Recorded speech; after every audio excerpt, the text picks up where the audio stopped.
interest. In one Facebook post, we discovered a congressional representative showcasing his midterm accomplishment report covering the period from June 30, 2022 to December 31, 2023. He openly lists projects, hold your breath, funded by his office. I repeat, funded by his office, including flood control and river protection initiatives. Ano kaya ang taglay na agimat ni Congressman? What gives, Mr. President? Kung saan may multimillion projects, dumadapo ang agila. Pero lubog pa rin sa baha ang nadadapuan ng agila. Enzo Recto, kalaban ang katiwalian at kasinungalingan, kakampi sa katotohanan at kabutihan. Mr. President, my distinguished colleagues, I rise on a matter of personal and collective privilege to uncover schemes surrounding a systemic problem in our country, one that submerges our nation not just in floodwaters, but in depths of corruption. In the course of our research and investigation, we encountered several words. Their meanings we could not find in the dictionary. So, we looked somewhere else. Alas, we found them in the corruptionary. We have a saying, a leaky roof today is a ruined home tomorrow. Thankfully, President Bongbong Marcos himself has taken decisive steps to plug the leaky roof as a determined follow-through on his striking rebuke and appeal to conscience with his resounding admonition, mahiya naman kayo. Wasting no time after his stern warning during the last SONA against those who misuse public funds, Malacanang established and launched the Sumbong sa Pangulo website last week. I commend and sincerely thank the President for this open source website. Not only does it open the public a direct line to the President to report anomalous flood control projects in their midst, but in my case, including that of my staff, the website makes our investigative work a lot easier. For one, the coordinates that the website provides showed us a faster way to find shady, even ghost projects. Last week, the President took aim. Today, I am pulling the trigger.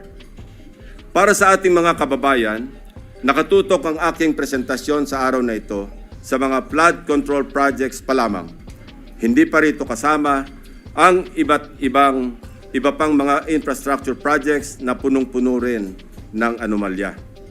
Isa-isahin natin ang mga impormasyong aming nakalap sa mga nakalipas na linggo mula sa aming sariling pag-aaral at pagsasaliksik na suportado ng mga impormasyon mula mismo sa mga DPWH officials at insiders, pati ilang contractors, kasama na rin ang open sources.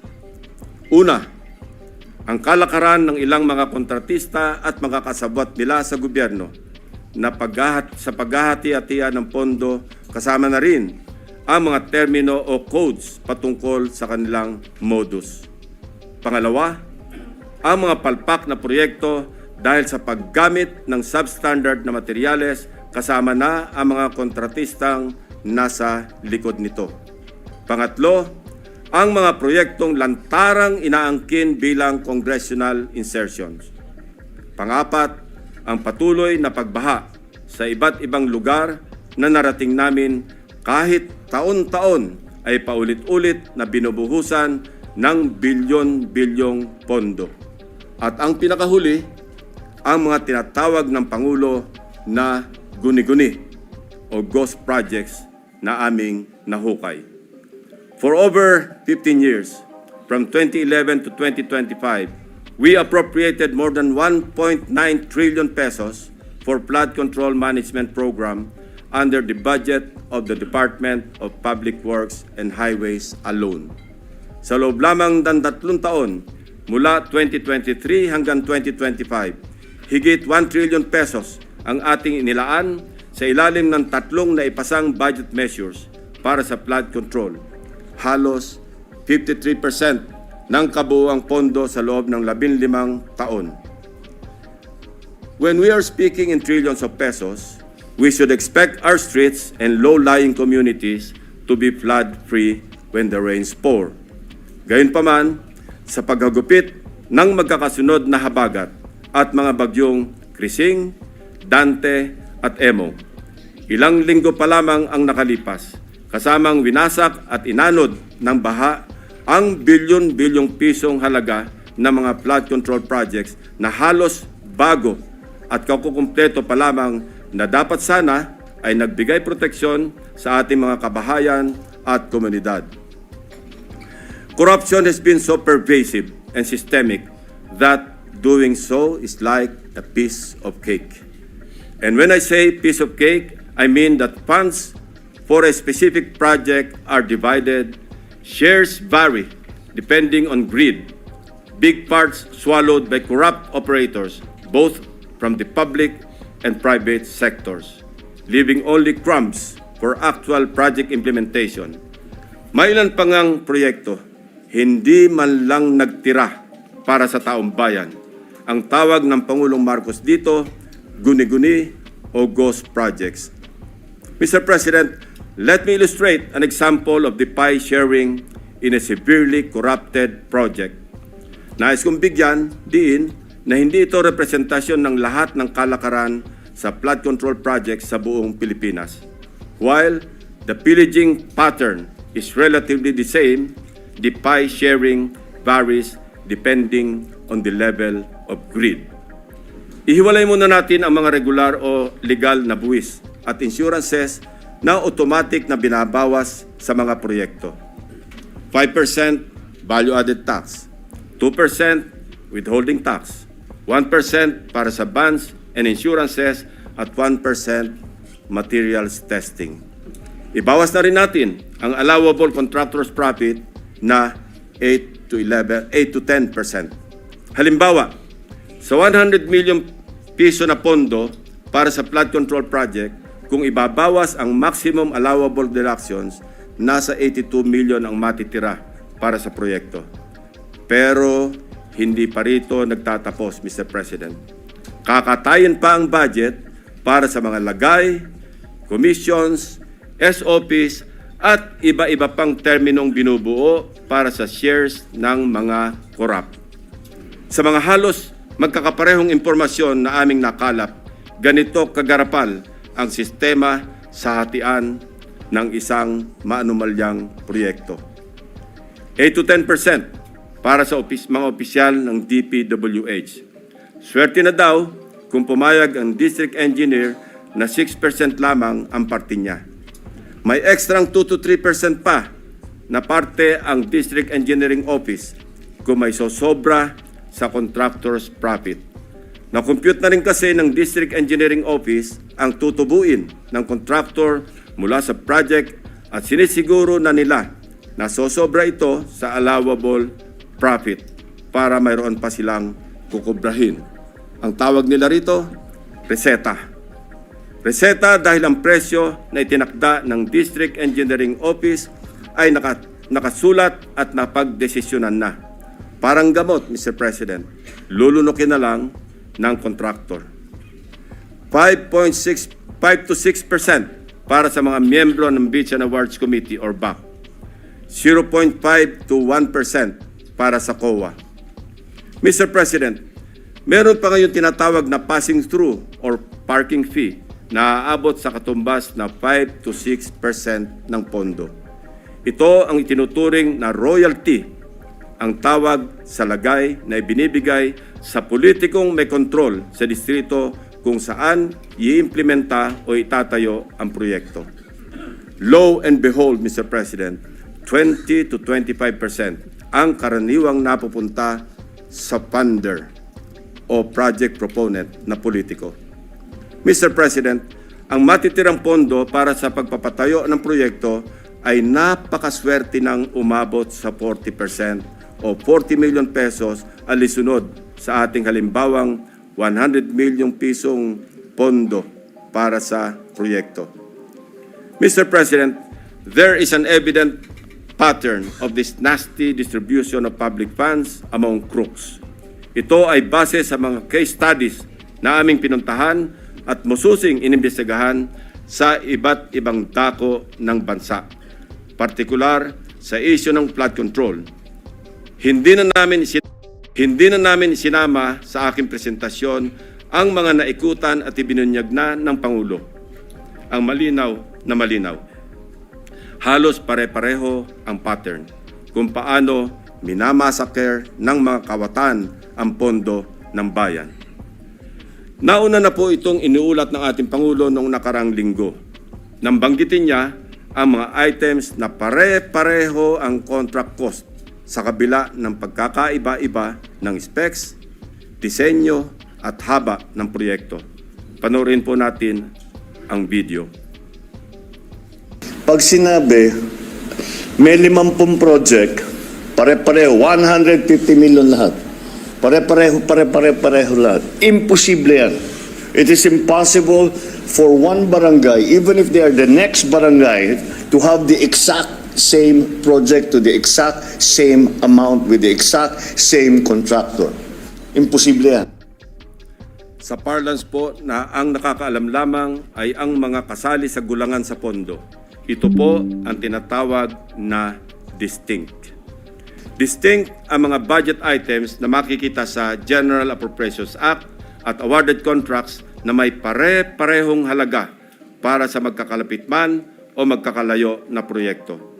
Distinct dahil ayon sa aming mga informants sa loob ng DPWH at kinumpirma ng ilang contractors, coded na budget ito para mayroong pagkakakilanlan ang mga quote-unquote may-ari ng proyekto.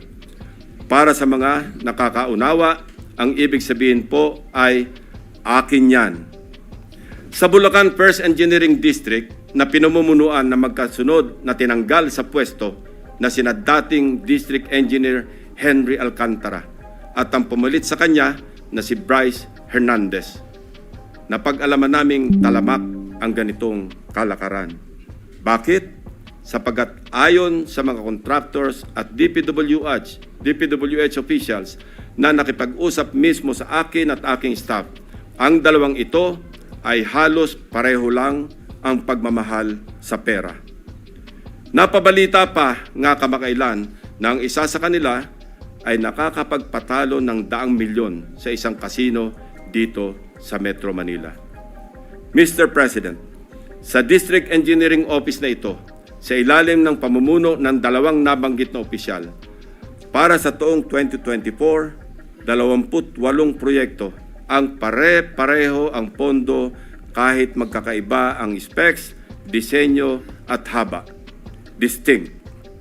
Babalikan po natin, Mr. President, mamaya ang lalawigan ng Bulacan na aming maituturing na pinaka-notorious pagdating sa anomalya ng flood control projects base sa aming mga findings.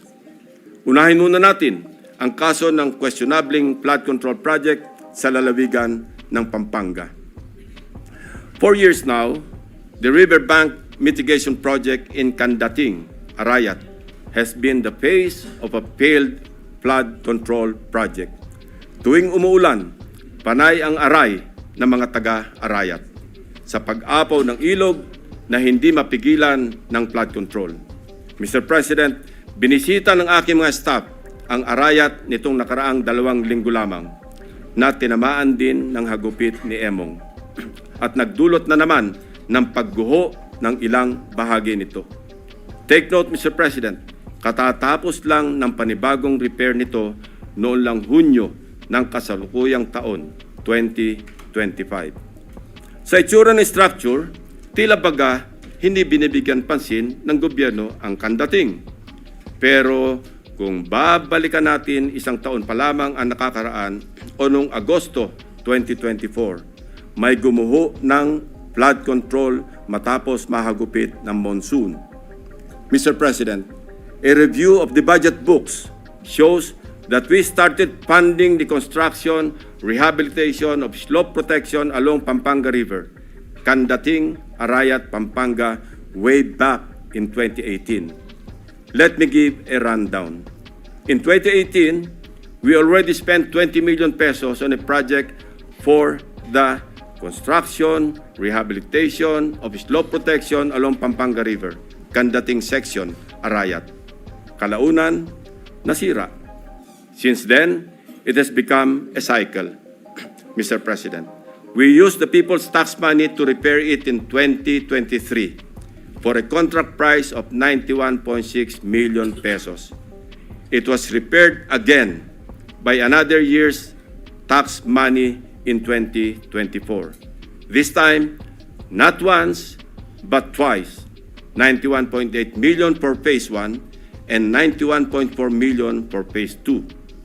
Take note, 20 million pesos lang ito sa una at original construction.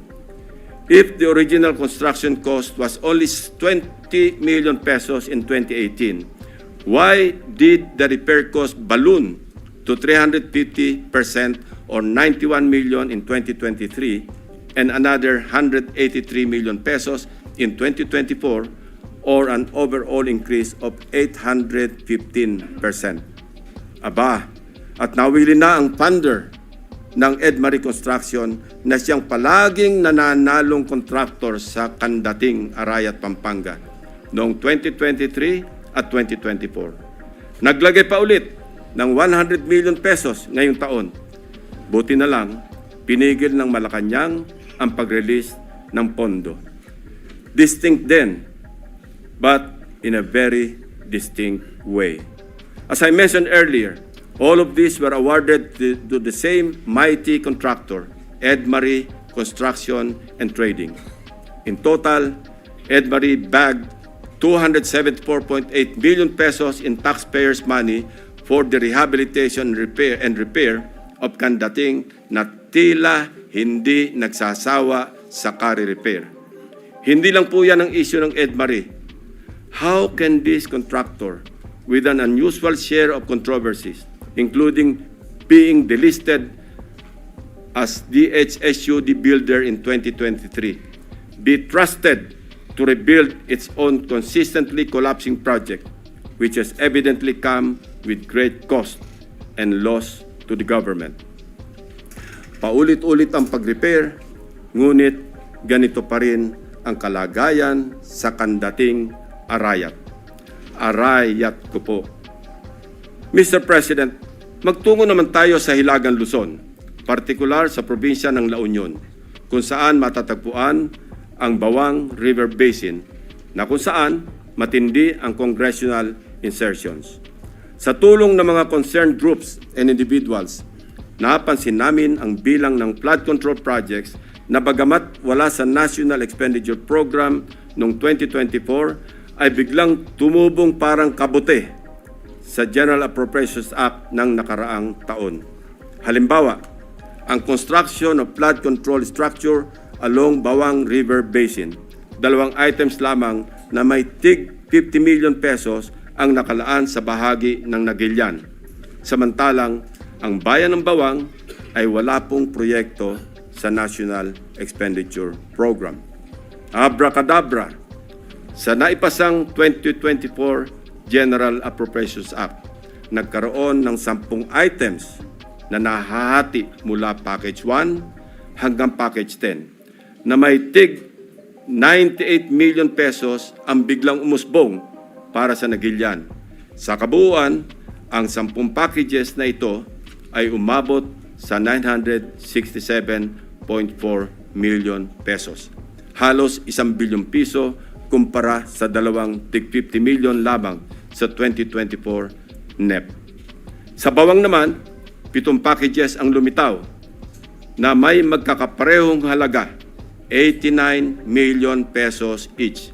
Sa kabuuan, ito ay nagkakahalaga ng 623 million pesos mula zero budget sa NEP ng 2024. Sa aming masinsing pagkalkal, ay natuklasan naming iisang kontraktor ang naawardan ng lahat ng packages na ito, ang Silver Wolves Construction Corporation. Distinct pa rin, distinguished colleagues. Ito ang nabanggit kong pork barrel insertions kanina, Mr. President. Meron pang mas matinding congressional insertions, ipapakita ko sa inyo. Baco at Nauhan, Oriental Mindoro. Aguila congressional insertions. Mr. President, when flood control projects fail to stand against the tides, we are compelled to question the feasibility of the project and the technical capacity of the contractor. But what if an elected congressman or a political group claims ownership of the project? Is it not both proper and necessary to scrutinize their motivations and examine the extent of their involvement, and perhaps to hold them responsible? This explains the logic why I am insisting to make transparent the identities of the proponents of the insertions from the House GAB, Senate version, and all the way to the BICAM. If they claim something as theirs, should they not also be accountable for its failures? Mr. President, I raise the question because of the evident congressional banners we observe alongside many projects in Nauhan and Baco, both in Oriental Mindoro. Bilang halimbawa, in Barangay Burbuli, Baco, Oriental Mindoro, one banner reads, Congressional Project, Construction of Flood Control Structure along Barangay Burbuli, Alag River, Baco, Oriental Mindoro, Aguila, Aksyon, Gobyerno at Inisyatibo sa Larangang Lehislatura. This project, awarded to Silver Wolves Construction Corporation again, is worth 95 million pesos. It is an ongoing project to be completed in December 2025. This project is so important that it can turn stones and get funding approval under the unprogrammed appropriations of the 2024 national budget. This prompts us to dig deeper into the web. And as they say, social media is a great resource of evidence, which lawyers fondly call testimony against self-interest. In one Facebook post, we discovered a congressional representative showcasing his midterm accomplishment report covering the period from June 30, 2022 to December 31, 2023.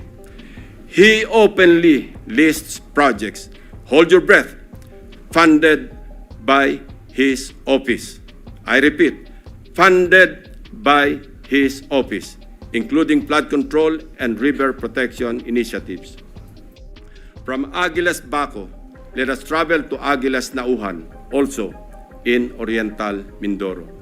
Mr. President, Nauhan is among the beneficiaries of 3.6 billion pesos worth of projects, while Baco proudly lists 807 million, all of which is attributed to and owned up by the office of the congressman.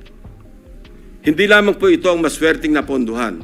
Isa pa sa pinagmamalaki ng mga pag-angking congressman ay ang flood control structure sa Butas River upstream, Barangay San Jose, Nauhan, Oriental, Mindoro. We took time to visit the project, Mr. President, which he referred to as a national project through congressional allocation. The project was awarded to Raymond Builders for 231 million pesos at hinugot pa rin ito sa unprogrammed funds. Dalawang projects na po ito ng Aguila na natuklasan naming mula sa unprogrammed funds, isa sa Barangay Burbuli at isa sa Barangay San Jose. Sa tagal ko na rin pong nagbubusisi ng pampasang budget, ang pagkakaalam ko po, masalimuot ang proseso ng paggamit ng unprogrammed appropriations under the Special Purpose Fund para mag-augment sa ilang items under the regular budget. Hindi po madaling ma-access ito. Dapat A, may excess revenue collections, or B, new revenue collections, or C, those arising from new tax or non-tax sources, or D, approved loans para sa foreign assisted projects. Mahaba din ang requirements dito, Mr. President. So, ano kaya ang taglay na agimat ni Congressman? What gives, Mr. President? Kung saan may multimillion projects, dumadapo ang agila. Pero lubog pa rin sa baha ang nadadapuan ng agila. Bunyog, bunyog, halikan na kasama ka. Bunyog, kapag buklod ay may pag-asa. Luzon, Visayas, Mindanao, isa ang pananaw. Sa bagong Pilipinas ang bunyog isisigaw. Bunyog, bunyog.